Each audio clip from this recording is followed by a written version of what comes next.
Law institute, आप सभी को पता ही होगा कि क्लैट 2026 का एग्जाम हो चुका है। अब आप सभी के मन में यह सवाल होगा कि मेरे इतने मार्क्स आ जाएंगे, कौन सा कॉलेज मिलेगा, कौन सा एनएलयू मिलेगा, कितनी रैंक आ सकती है। तो ये सारी चीजें इस वीडियो में हम क्लियर करने वाले हैं आपको।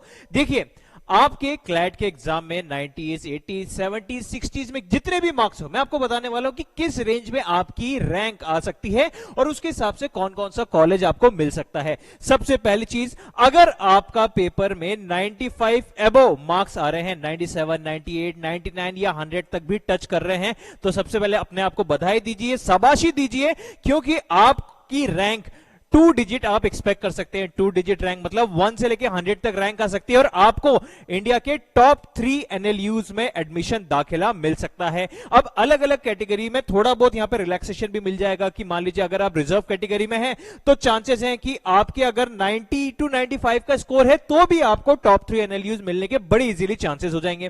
फिर अगर आपका 90 to 95 का स्कोर है तो जनरल कैटेगरी कैंडिडेट्स के अकॉर्डिंग हम कह सकते हैं कि 100 से लेके 500 तक आपकी ऑल इंडिया रैंक आ सकती है और उसके हिसाब से टॉप 5 एनएलयूज आप एक्सपेक्ट कर सकते हैं कि देश के टॉप 5 एनएलयूज में से कोई भी एक आपको मिल जाएगा फर्स्ट, सेकंड या थर्ड काउंसलिंग सेशन एंड होते होते।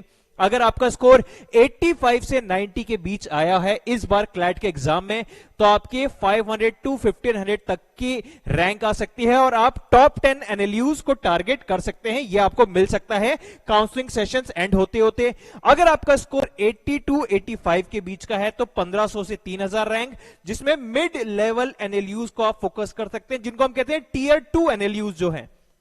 इसके बाद 75 टू अगर 80 का स्कोर है तो 3000 टू 5000 तक की आपकी ऑल इंडिया रैंक आ सकती है और उसमें जो नए एनएलयूज हैं, नए नेशनल लॉ यूनिवर्सिटीज हैं, उनमें आपको एडमिशन मिल सकता है। अगर आपका स्कोर 70 टू 75 है तो 5000 से 7000 के रैंक में टीयर 3 लेवल के जो एनएलयूज होंगे या फिर जो स्टेट के जो कॉलेजेस होते हैं वहां पे आपको एडमिशन मिल सकता है।